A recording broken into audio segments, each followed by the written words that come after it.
Good evening, friends. There are a couple of events that took place, and we are going to discuss those events, what you should be doing it, how you should be playing it, and then how do we see the market from this level. And before I begin my webinar, a small disclaimer that this webinar is just to enhance your understanding about the equity market. Please consult your financial advisor before buying or selling any stock. Investment in securities market are subject to market risk, and past performance is no indicator of future returns. Now, the two events which I was talking about, if you remember, one was Adani episode, and second was election of Jharkhand and Maharashtra. And let's try to understand what does it happen.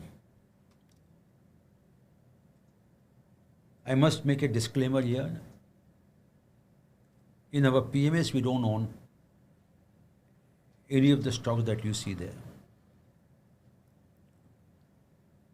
The Adani group, while everyone made good money in 2024, purely because the market itself has done extremely well. Mid and small cap in excess of 20%, Nifty and Sensex in excess of 10%. But look at this. Adani Green down by 44%. Adani Energy Solution 43%. Adani Total Gas 41%. Sanghi, which was acquired by them in December 2038%. NDTV 37%. Adani Enterprise, which is the flagship company, down by 25%. Adani Wilmar 18%. Adani Power 17%. Ambuja Cement 5%. ACC 4%. So they have fallen less compared to what was the Adani the cement. Adani Ports is in a grain, and Orient Cement is still not subsidiary. They have acquired the stake, and now their open offer is going to come in the month of December, up by 31%. The question comes to mind, same Adani Group was helping investors to create huge alpha. It is no longer been the case, and I was reading one article before coming to this webinar that I think the Adani total market cap has fallen below Bajaj Group. So the point I wish to say is that there are no permanent winners in the market, there are no permanent losers in the market. Today afternoon I was discussing with one of our PMS investors, and we're discussing about this defense and railway stocks.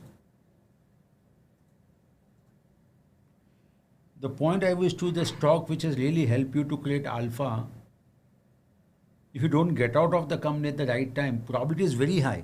I'm not saying companies are bad, it's valuation that makes it. And the other day I was listening to interview given by Manish Chokhani to CNBC, and he gave a very classical example, very interesting example. The Infosys, which is the most fancied company, in year 2000, from 2000 till 2024, I think the market cap has only doubled from that level in 24 years.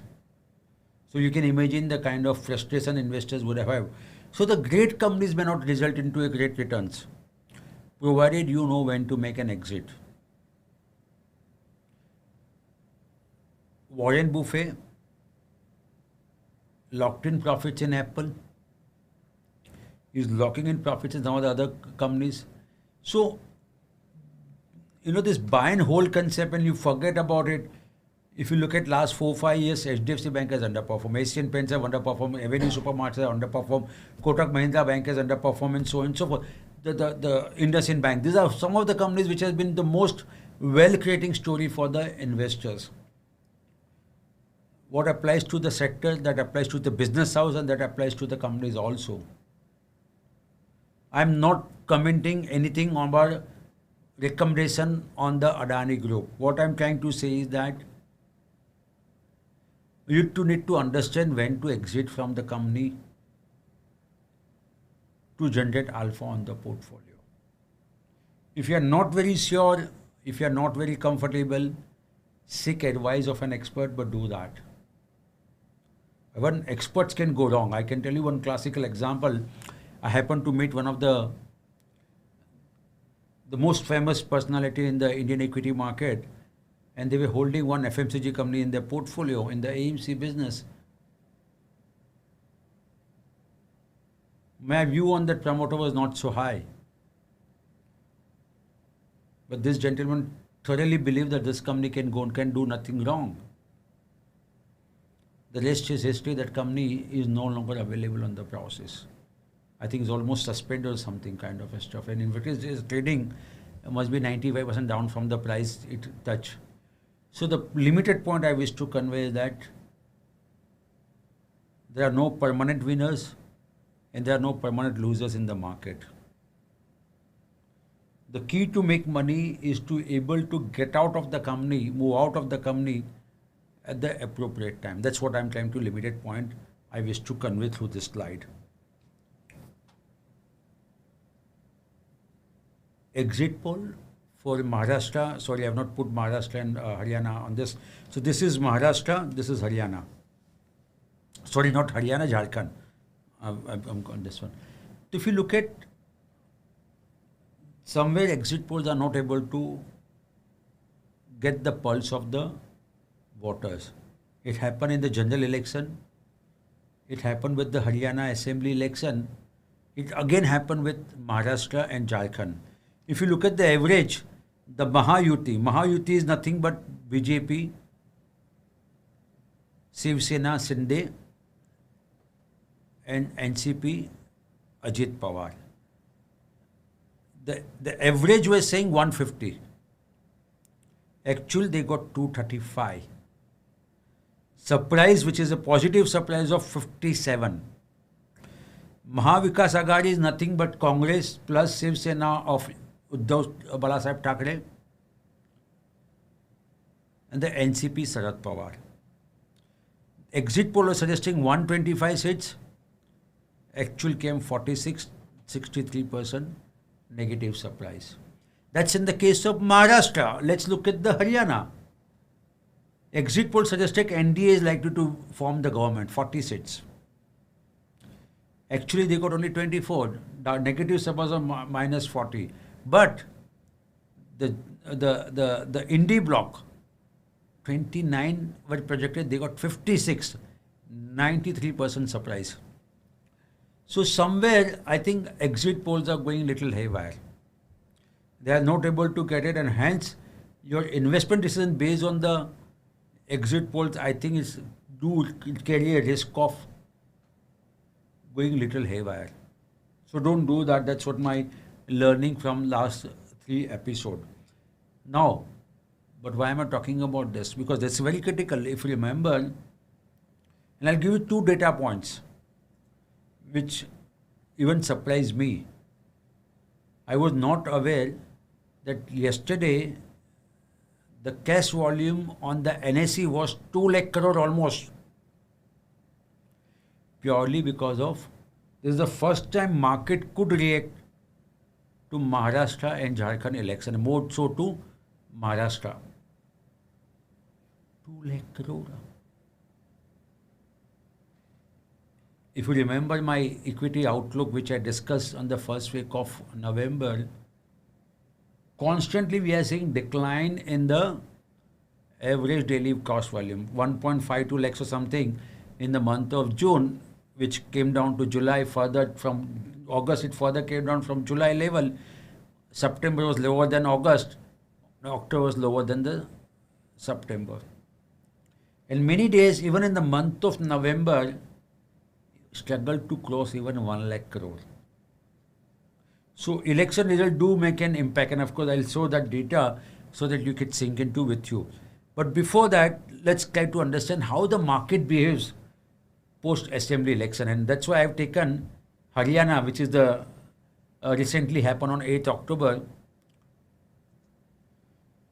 What I observed is that, and I've taken only 5 days because beyond 5 days there is nothing called basically have an impact on the market. Maybe 2 days is more than sufficient. I thought let me take it 5 days. 4.65% small cap did better, followed by the mid cap, then the large cap. BSE mid cap, BSE 500 also did better, 2.26. But the small cap followed by the mid cap, this one. Now this is when the BJP able to form the government. The market trended positive. So reason I'm saying so, because how one should react to the Maharashtra election. Should we expect a huge rally or not? I think the history will give us some data, or some peer group comparison can give us some data. So what I've done, let's look at last 2 days, 25th November and 26th November. Because the election result came on Saturday, market could react only on Monday, that is yesterday and today. Again, very similar kind of a trend. Small cap did 2.49, mid cap 1.71, that's on the second highest. BSE 500, that's the third highest, and Nifty 50 120. Very similar to what happened to the Haryana election. Don't expect too much gain from this level. That's what the data tells us, isn't it? Don't expect too much. So the question that comes to our mind: should we extend it really post Maharashtra election? The answer looks no. Remember, Maharashtra election outcome has a lot of significance in the national politics. Why? For some reason, had Maharashtra been lost by BJP, it would have made its alliance partner very, very vocal and very strong. They would have dictated terms and conditions to the BJP. Number one, opposition would have become extremely strong in terms of commanding and demanding. And it would have forced government to roll out many of the announcement. I think Maharashtra Assembly election has given clear-cut message that we are with the BJP. BJP government at the center will become more aggressive in terms of pushing reforms. Why? Because it will, and there is a quite possibility that people, that indie bloc that we are talking about, might not able to now carry forward as a unified bloc actually. Why? Because some of the regional parties would see that are they adding value to the by being a part of indie bloc, or they are not actually. We all know when this some by election took place in some of the other places in other states, they fought independently. The critical thing that will come to know now is Delhi election, where do they remain as a united in Delhi, or not? Whether that's a AAP and the Congress, do they fight united or they basically fight independent and Delhi? But somewhere I think it's very critical from the market point of view that market got that relief that we should not expect policy uncertainty. Why? Because BJP will be able to push reforms in a very aggressive manner based on this one. I was talking about the cash volume. On 25th November, that is yesterday, it touched 2 lakh crore. The previous high was on 4th June. 2.71 lakh crore in a single day. And that was what? The election result for the general election. On 20th September, which is also very closer to 2 lakh crore, that's the day when market could react to the FOMC announcement of a rate cut. Am I right? So that's what has happened on this one. And of course, then there's the 5th June, which is again nothing but the carry forward of the rally which has happened in general election, so on and so forth. So the point I wish to say is that the market went up on 25th, am I right? It went up with the great volume, which is a positive sign, no doubt about it. Because when the market goes up with the positive volume, it's a very happy sign to be in. For that matter, it does give the impression that the rally or the gain that has been made on that particular day can sustain. When the market goes up with the low volume, it's not a very happy sign. In other words, not many people participate. Here, people actually bought and sold at the higher level. So that means there was an appetite to get into the market even at the higher level. And remember, on the Haryana election, the market volume was only 1.13 lakh crore. In other words, this time market did better than what was on the Haryana election, because almost 2 lakh crore volume that happened on NSE cash volume. I was talking to someone, gentleman, or not the gentleman, I would say, not one but two gentlemen actually. The mutual fund schemes, and I think there is some amount of a confusion that's happening. In fact, I must tell you one more thing, data point, that mutual, and I was listening to some of the commentary given by some of the mutual fund distributing platform or the mutual fund themselves. One good thing has happened is that the October was very volatile month. People use that as an opportunity to put more money into the mutual fund, either through lump sum or through SIP. So people have used deep in the market to increase more exposure to equity. That's one thing which has come out. But having said that, when I look at the data for 3 years, this is the data for 3 years actually, I have not put it actually, it's a 3 years number, okay? I think I missed out that 3 years number there.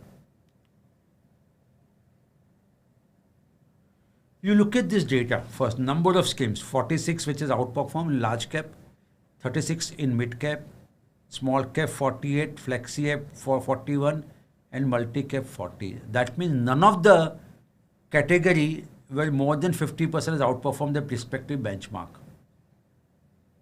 In terms of value, it does give a better number, 46 versus 53.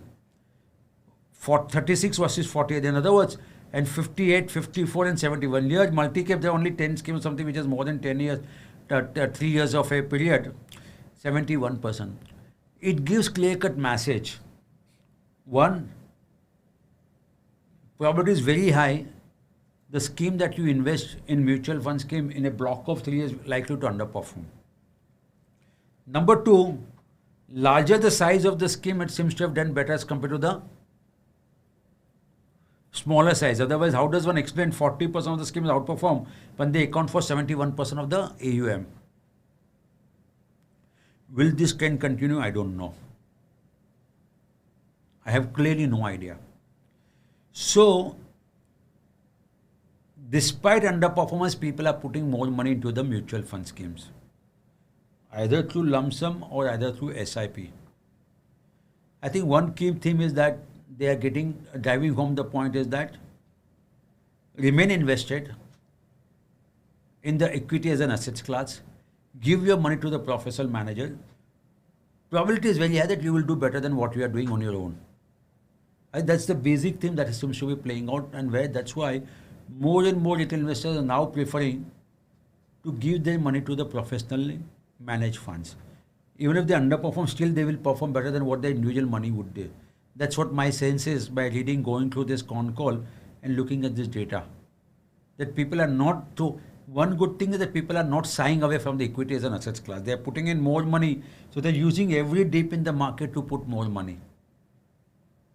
I think it's a very happy sign to be there. But be careful, my advice to all of you. Do not invest blindly in the mutual fund schemes. Not necessarily that you should always invest in the scheme that has performed the best. Kya pata, that could be only the best, and then performance will start, mean reversal will start taking place. I always suggest go with the fund manager style, irrespective of whether it's underperforming or outperforming. Why? Because if you like the fund manager's performance, probability is very high that he will create or she will create a higher alpha for you. Otherwise, you may invest in some momentum stocks that performance looks very exciting. Whether this gets replicated going forward, who knows? If you go back 2 years back, some of the schemes which has outperformed are those schemes which has invested in one particular business group. They will not be able to repeat that. So somewhere we need to keep learning from this. I think the market is a great teacher. It's up to us how much we want to learn from them, from it. So that's what data, this is a hard facts data in front of you. As of yesterday, 3 years period, this is what the data are. And we have looked their respective benchmark of individual scheme to compile this data. So learning is that please be careful of the scheme that you select. Otherwise, probability is high that you may underperform. And ultimately, you need to look at your total portfolio, total net worth or total equity in totality. Because someone you must be invested on your own. Something you must have given professional manager like mutual fund AMCs. Something you would have given to the PMS like us. Something you would have invested in AIM and so on and so forth. What you need to understand is that my total net worth in the equity, what is happening? Because some person may be doing well, some person may not be doing well. But what is happening? If it's not happening great, then somewhere you need to question yourself what's happening. And remember, the kind of money that everyone made in 2024, unlikely retail investors are going to see that kind of a performance happening in 2025. बोलते ना कि जो recency bias, some retail investors started thinking they become experts. उनको भी reality check होगा 2025 में कि कैसे पैसे बनते हैं over the long term. Some investors confess to me कि सर जितना पैसा कम बनाया था सितंबर तक पूरा चला गया अक्टूबर या नवंबर में, पूरा. Fortunately, they are not in negative. That's a good, happy sign to be. But if you are not very careful, probability is very high, वो नेगेटिव में जा सकता है. How did the indices perform? I think realty index did extremely well. I think again the risk on strategy. Nifty IT is making a strong comeback, 5.53. PSU Bank for a change did very well, but Bank Nifty has outperformed the Nifty 50, which is good. Small and mid cap did not do well as much as large cap did well. So they did underperform in last 1 week. But post election they did well, which I shown the data in the previous slide. And commodity and metal are struggling purely because China's stimulus doesn't seem to be working. If you look at the data, which has been the consumption of petrol and diesel in China has shrunk by 8% Y on Y. I think that's for the month of October, if my memory serves me right. Okay. Of course, to some extent, maybe because of EV also, but the activity is decreasing. So I think somewhere the data from GDP, which is going to come from China, doesn't look very promising. And if China does not do well, metal unlikely to do well, commodity unlikely to do well. Of course, there is a hope today that there will be a settlement between the Israel and the Hezbollah in terms of the ceasefire. If that happens, I think it's good for the market. So I think the crude, which was little goes up and down based on the news, I think it will cool off, and that will further put pressure on the commodity prices. YTD, not much change. Small cap and mid cap are both in excess of 20 almost 25%, and Sensex and Nifty now in the double digit purely because of last week was really good for them. Bank Nifty is trying to come up. Most probably by the time we end this year, Bank Nifty may be higher than the Nifty 50. That's what my sense is. November, not so great story for India, but S&P and Nasdaq did well purely because of Trump coming back, and that's what has really happened. Fed rate probability, I think on 18 December. So don't see. I think you all know that in next 15 days, RBI governor. Of course, RBI governor was admitted to hospital today. He has been discharged. That's what. But the RBI is going to meet on 6 December most probably. Now, the Nirmala Sitharaman as well as Piyush Goyal suggested that there should be rate cut. Doesn't look like there will be rate cut purely because of food inflation has been really sticky.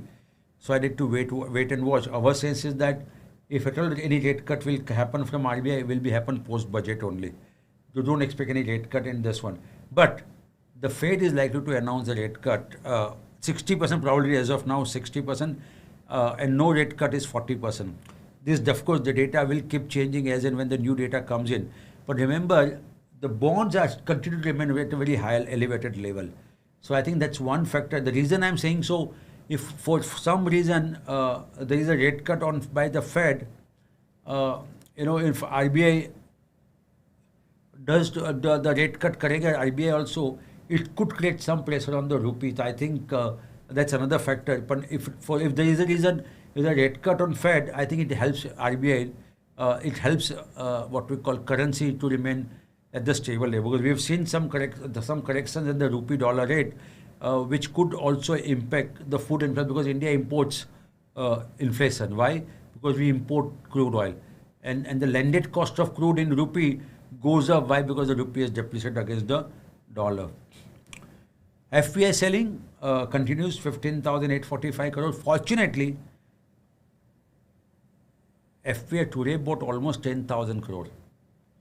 And due to that, YTD net outflow reduced to 9,252 crore. If you remember,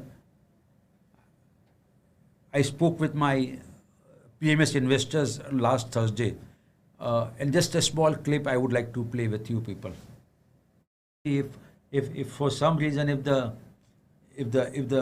Mahayuti and the NDA is able to retain the power in Jharkhand, or not retain the power, is able to retain the power in Maharashtra and able to gain in Jharkhand, FPI may turn positive in the last week of November. That's only hope that I have right now.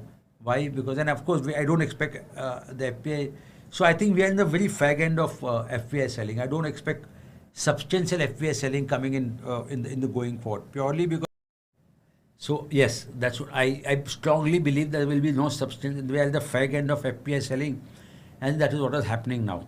And I think post Maharashtra Assembly election, I think FBI, instead of seller, they have started become buyer. So if you look at it, last 3 days, 1,325 crore, 1,072 crore, and today 9,600 crore. So I stated in one of my webinars also with you people that the kind of selling we saw in the month of October from FPI, I don't expect that to happen in the month of November, and that's exactly what has happened. I think so don't expect FPI to be a major seller in the Indian market. But having said that, what happens to the market when FPI buy or sell? What's the correlation? For example, today, FPI bought 10,000 crore almost, am I right? 9,600 crore. Market was almost flat. And some days when FPI bought only 1,300 crore, the market went up by 2%. Now I have highlighted few days, which is my basically, for example, 5th November, FPI sold 4,600 crore. That's not a small amount in one day. Market went up by 4.7%. The next day, the FPI again further sold 1,007 crore, and market further went up by 1.6%. Am I right? On 13th November, when the FPI bought 2,800 crore, market went down by 2%. 2% decline is not very small number, am I right? And again, on the 14th November, FPI sold 1,400 crore, but market closed in the green. Something very similar happened on 19th November. So, my request to all of you, because I keep getting this question again and again, FPI. Should you give too much importance to that FPI? My answer is no. Should you define your investment strategy based on FPI? The answer is no. FPI inflow does help. I'm not saying, because it creates liquidity lifts the prices up. But do not take your investment decision purely based on FPI decision. As liya, kya becha? Some investors are very curious to know what happens to the FPI. Liya, becha. Arey bhai, you are an investor. How does it matter? Usne liya kya becha? You should be more worried about the company that you have invested. Is this the company good or not? And if it is good, how does it matter? वो same FPI buy in the company and get out in the company also. And sometimes I wonder what is the logic they have. They will get out of the company, same company, at the lower price, and they go and buy the same company at the higher price. What's the logic? I really don't understand that. In fact, Nilesh Sir once said very nicely, the price पे जो बेच के जा रहे हैं उनके double price वो हमसे से वापस खरीद के जाएंगे. In one of the events he mentioned that statement actually. So my request to all of you, FPI does impact market, but there is no 100% correlation कि उन्होंने बेचा तो मार्केट नीचे जाएगा उस दिन और जिस दिन उन्होंने लिया मार्केट ऊपर जाएगा. Today is the classical case with this. With this, let's open the floor for open question answer.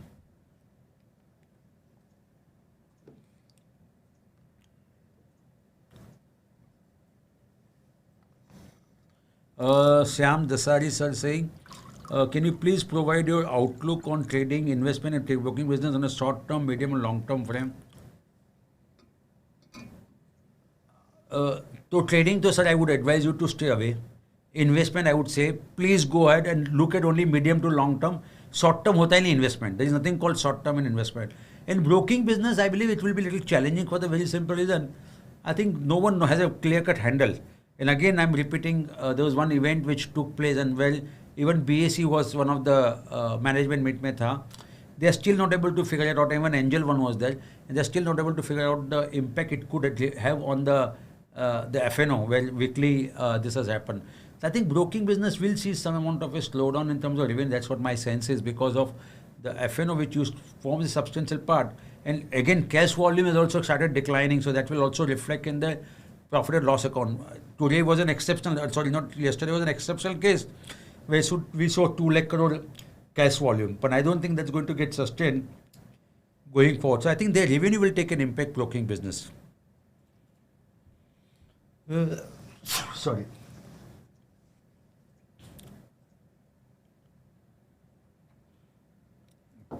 Frank is saying how Indian stock market will be affected with oncoming Trump's tariff. What sectors will have a large impact?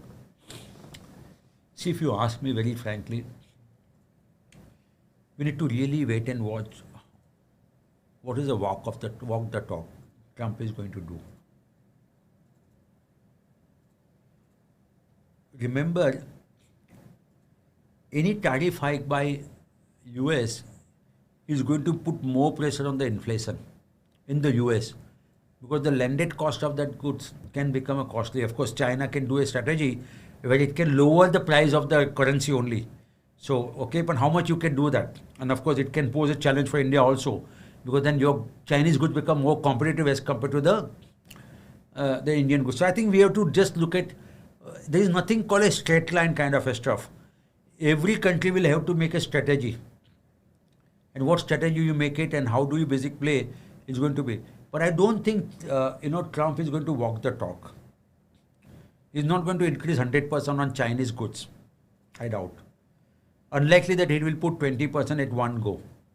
Of course, that could be a bargaining chips, to ask, companies. Because see, first the US has to be, ultimately his objective is to become, just say India is talking about Atmanirbhar India, Trump wants to make it Atmanirbhar US. But someone has to first set up. Suddenly you can't set up factories in the US, because, so till such time it's not possible, I don't think it's going to happen. But of course, I think it's a very evolving situation.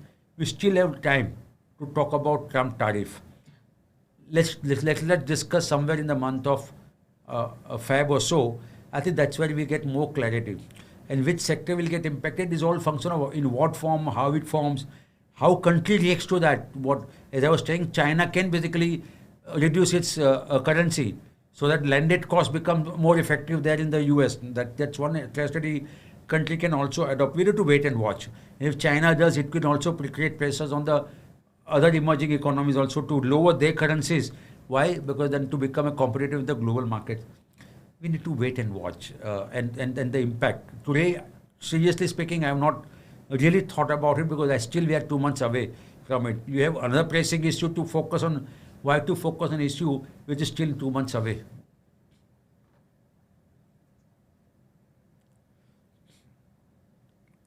Arupi Singh, how do the recent quarterly GDP figures compare to the projected growth rate for India? Are there discrepancy? Could the recent economic indicators impact India's long-term growth trajectory? So I don't know, sir, which discrepancies you are talking about, but how do recent quarterly GDP figures compare to projected growth rate? So, despite yesterday, one leading agency, reduced India's GDP growth rate for 2026 and 2027, that S&P I'm talking about. They reduced India's GDP to 6.7% for FY 2026 from previous estimate of 6.9%. So 20 bips rate cut for FY 2026 and again 20 bips rate cut for FY 2027. So, but India would still be the fastest growing economy in the world. Now, there are a lot of things happening in the globally. Remember, no one has a clear-cut handle on what's happening. One thing is very certain. The data for Q2, which will come, I don't know when it's going to come. I think it's going to come this week or next week. I think this Friday, if my memory serves me right. It will not going to be very good numbers. And we all know that because the numbers which has come out from the India Income also gives that indication. I was watching one clip from CNBC today, which says that they've compiled some data from the Wuhan. And the auto sales for the month of November has not been so robust except for two-wheeler. Passenger vehicles and the commercial vehicle sales have not been very, very great. So thus gives an impression that consumption basket seems to be a little slowing down. And on last Thursday, I made presentation to our PMS customers showing the bifurcation of India Inc. And of course, I put in my LinkedIn and my Twitter handle also, where you can see that the consumption basket has really taken a huge beating in terms of the September numbers. So there has been a slowdown in the Indian economy. But no one talks about growth less than 6.5%. And that 6.5% itself makes India as one of the fastest growing economy in the world among the large economies. Isn't it? So yes, there will be some slowdown that's happening. And of course, I do believe that the budget, which is just 2 months away,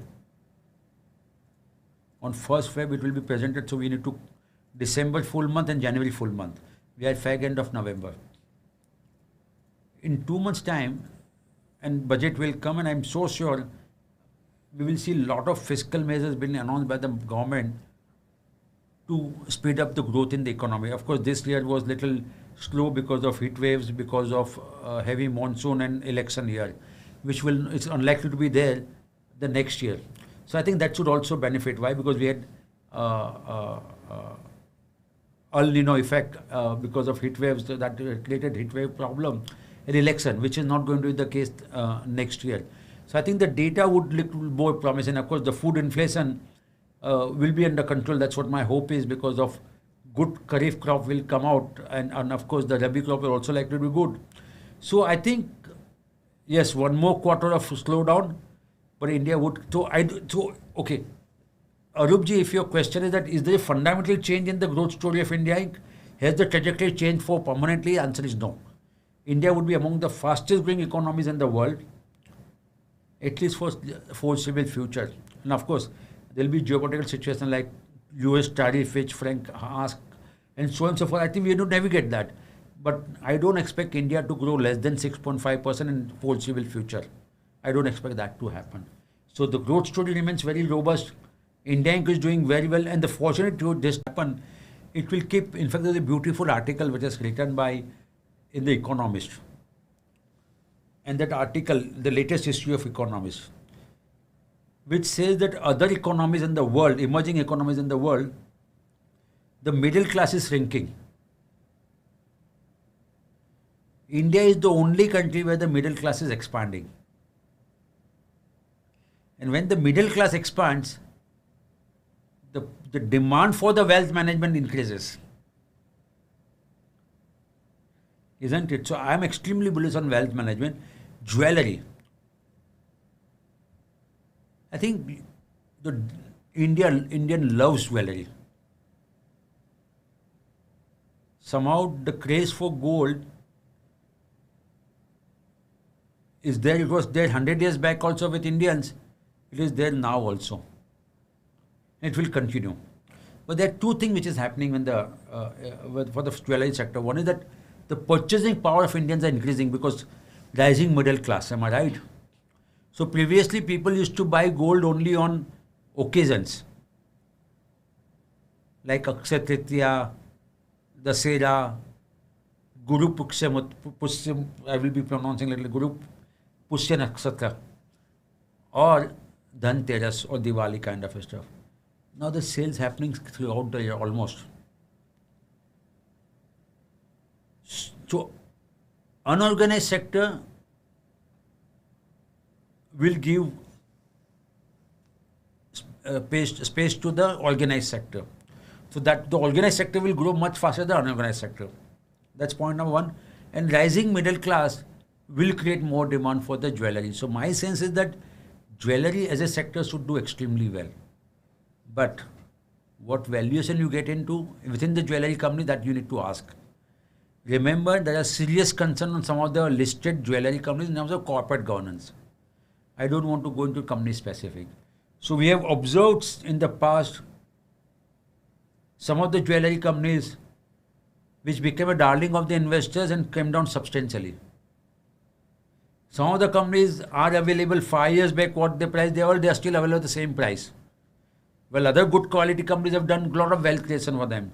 So sector outlook is good, but be careful with the company you get into.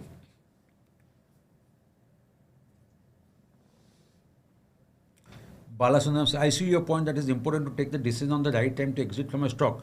However, as an investor, we are always torn between the exit and also your other advice to hold stocks for the long term if the spaces are strong, and it's possible that we may even see a multi-bagger. Please give us tips on how to examine the exit from a stock. If you think appropriate, please ask your team to do a session for us. Sir, Balasundram said, I'll only give you the answer. You don't need a session for that.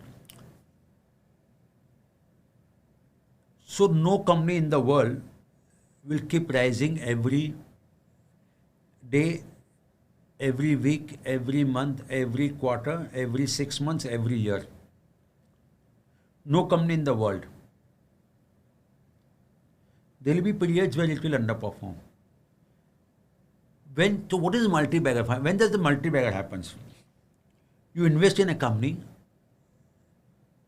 and you remain invested in that company because the fundamental story of that company has not undergone a change. As long as the story remains intact, your function to exit from the company is not because the scrip has come down. Your reason to exit from the scrip should be that the story for which I was getting into no longer exists. The growth that company was supposed to report is no longer going to report that company. Because why? Because the growth will come down. If the growth comes down, well, this company will, because normally market loves growth story, am I right? And they will even pay you 100% premium, and they will pay you PE, that is what I'm saying. And they will pay you 150 PE also. Why are they paying? Because they believe that growth story of that company is going to continue. But that story undergoes a change. Then what happens? Will you pay the same premium? The answer is no. Classical example is DMart, Avenue Supermarts. This is not again a recommendation to buy and sell. The complete unique proposition they came out with Avenue Supermart is that every day we'll be selling at cheaper price. That was it, and people loved it. Quick service restaurant coming in. What happens because of that? Some market share that the DMart used to enjoy has moved to some of this quick, that likes of Zepto and क्या कौन सा नाम है Zomato का Swiggy, and these people have started coming and they started capturing this one. Second thing, the garment business. Some of the other people, like, just to name an example, Zudio came from Kent, offering a price at a very competitive price. So the business model came under challenge. PVR. Again, this is not a script to recommend to buy or sell. This is just a case study example. Go back 5 years back, that's in 2019, every research house would have given you PVR as a buy. Concept stock, consolidation happening within the exhibition business, good software, people are willing to pay more for the popcorns and the water bottle. Ticket price were higher. You know, price of PVR in last 5 years, the scrip has given negative returns. 15% versus the bench, the market went up by 96, almost double. So I think you need to understand the change in the business story. If the business story has changed, there is no reason why you should remain invested in that company. The moment business story has changed, Please get out of that company, come what may. In last 3 years, Avenue Supermart, the price is down by 22%. Down, not up. Paint, another classical example. So, Hero MotoCorp, again, not a buy to recommendation here. When Honda came up with the scooters, which is better quality scooters, Hero had a tough time to even retain the market share. So change in the fundamental. And Hero MotoCorp was the part of the wealth creation study by Ramdev Agarwal. So the question is that, is there a fundamental change in the business story of that company? If it is not, that company may underperform for 1 year also, 2 years also. Don't get out of it. Because there is no change in the fundamental story. And those who use Markets Mojo, then use it in a very disciplined manner. The score is 60 or below, and the script is falling, move out of that. If the script is 60 and above score is, don't get out of that company. Very simple philosophy. So, if you are following Markets Mojo, use score as a mechanism to help you to remain in that company or get out of that company. And if you are following your own method, then ask the basic question, the reason why I got into that company, does it change? If the answer is no, please remain invested. It can frustrate you, but it will give you huge dividends for you. That's what I've observed. So this is how I hope that answers your question, sir. But Bala sir, if it's still not very clear, please put it again, and I'll request Amir to please take that question again. Robin is saying EVM should be banned. Okay, sir. Ban kar le, kya fayda? I think Elon Musk tweeted day before yesterday or yesterday. In 1 day, we know the result is out. In one of the place in US, still the accounting is happening because it's why do we want to go back to the method which is primitive? Your statement, Robin sir, makes me believe that, we should not have electrical cars, we should go back to the horse cart. I think, sometimes, in today, I think there was someone filed a PIL also in Supreme Court, and Supreme Court said, it doesn't make sense to go back to the ballot papers. I think India is a huge country. How many days did we all know what used to happen when there was a ballot papers, am I right? Just do the Google search, sir. What used to happen with the ballot papers? Now you think that EVMs are tampered?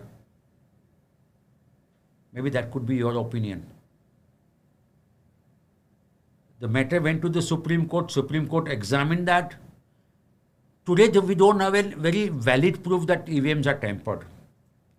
The day it comes, of course, we need to accept that. And then we have to find a method to improve that. But I don't think we need to then we need to think how we can make EVM much better tamper-proof. But I don't think it makes sense to go back to the ballot papers. Like yesterday, there was a report came which said that fraud with the UPI has increased. I don't know if you read that report or not, which is tabled in the parliament only. It has increased, but should we say that, the UPI should be banned because the fraud have increased? No, I don't think that's the right statement. We should make it a statement, yes, how can we make, UPI more secure, more safe? But something, and there will always be some loopholes. That doesn't mean that we should ban that which has been actually, your question should be how can we make EVM tamper-proof? I think that's a fair question to ask. If it is not tamper-proof right now. But it should not be banned. I do not subscribe to your views. You may have we may agree to disagree, that's a different story. But I think though we can't go back to the bullock cart regime and say that because of cars, more accidents are happening, we should ban cars. I don't think that's a fair way to look at this. I think we need to move forward in life rather than going backward in life. Yeah. Tushar is saying market to GDP is MPT working for China. What is MPT working for China? Stocks are cheaper for reasons, but it is bottom-up fundamental approach. B3 the way to invest the stocks. I don't know what MPT stands for. Okay. If I understood your question, Tushar sir, and I don't understand this the short form, so please pardon me. I'm a little more old school, so I don't understand that. I think your question is that is the market to GDP is better in China and the values are cheap, does it not make sense to invest in China? If that's the question that you are asking. See, and this question was asked to me a few days back by one of my friends during the morning walk. There are reasons why the many countries are commanding market cap to GDP or the P is much lower than India. It is not that they have been commanding today, they have been commanding for years. And yet, they have underperformed the Indian market. The reason why India commands a premium as compared to other emerging markets because of return on equity is better. India is a democratic country. No one will come and say, boss, you can't do this, you can't do short sell and so on and so forth. What would you do? Which has happened with the FPIs in China. When find it, you realize you can't get out of the market. Do we have a situation like this? Today, FPI sold. SEBI did not come out with a statement that you can't sell, FPI can't sell shares in the market. Despite we saw unprecedented sale in the month of October and the first 15 days or 16 days of November. Look at the quality of governance. I'm happy and proud to say SEBI is one of the finest regulators in the world. Does the other emerging markets can claim that statement? Their regulators are not as powerful as what we have in India. And I gave an example of him. The gentleman was walking with me in the morning walk. The Android phones are available for 10,000 rupees. But why people buy Apple phone? Which normally now costs 1 lakh. So, sasta hai to acha hai. Then the Android phone should be working only. Apple should not have so much market cap also. No? It's one of the costliest phone in the world. Why do they buy? There is a reason why they do that. So I think just because market with GDP, because price to earn, there is a reason why India commands a premium. It's not only today. I can understand, it was not commanding and started commanding, and hence basically. That's not been the case. It's been the case. You go back 2020, you go back 2021, you go back 2019, you go back to 2018. Israel was always been commanding premium to the emerging market. There is no reason why we should not command now also. There's a reason. Remember, the amount of diversity that Indian market gives, no other emerging market gives. There are more concentrated kind of sectors. In India, you can play on banks, you can play on IT, you can play on pharma, you can play on FMCG, you can play on petrochemicals, you can play on gas and distribution, oil and gas distribution, you can play on textile, you can play on other sectors.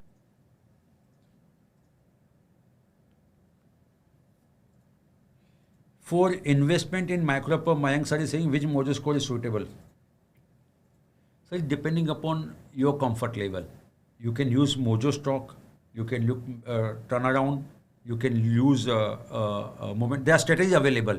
What gives you comfortable, use that in the micro-cap and invest in that. If you ask my personal opinion, I would prefer turnaround. Why? Because not all micro-cap will turn around. Remember that. It is based on our just one. But even out of 10 2 turnarounds, the quantum of gain that they can give, it can wipe out the other 8 companies which basically did not perform as per expectation. So if you ask my personal opinion, I love. But if you ask Mohit, he may have a different opinion altogether. Am I right? But I would, if it is within the micro-cap, I would definitely prefer a turnaround. So Amir tells me there are no more questions or time is up. 2 सवाल ले लो. Actually आजकल मेरा presence भी थोड़ा कम हो गया है, तो let's be fair to our customers. Last 2 questions, please.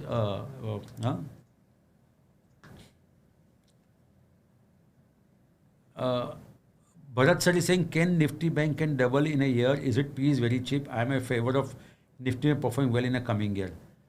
Bharat sir, the first thing, one should never look at banks and NBFC from the price to earning. Your metrics should be to evaluate banks and NBFC should be price to book value. Price to book value. Bharat sir, my request is as follows. Just give me 1 month. Why I'm saying so? Because I'm going to come out with Equity Outlook 2025, where I'm going to mention which are the sectors which are going to perform well for 1 year. So if you can wait for that, I'll be very happy. Sir, I know you are little, must be in a rush to know that. I'll let you know. And whether in that, whether Bank Nifty forms a part or not, you'll also come to know that.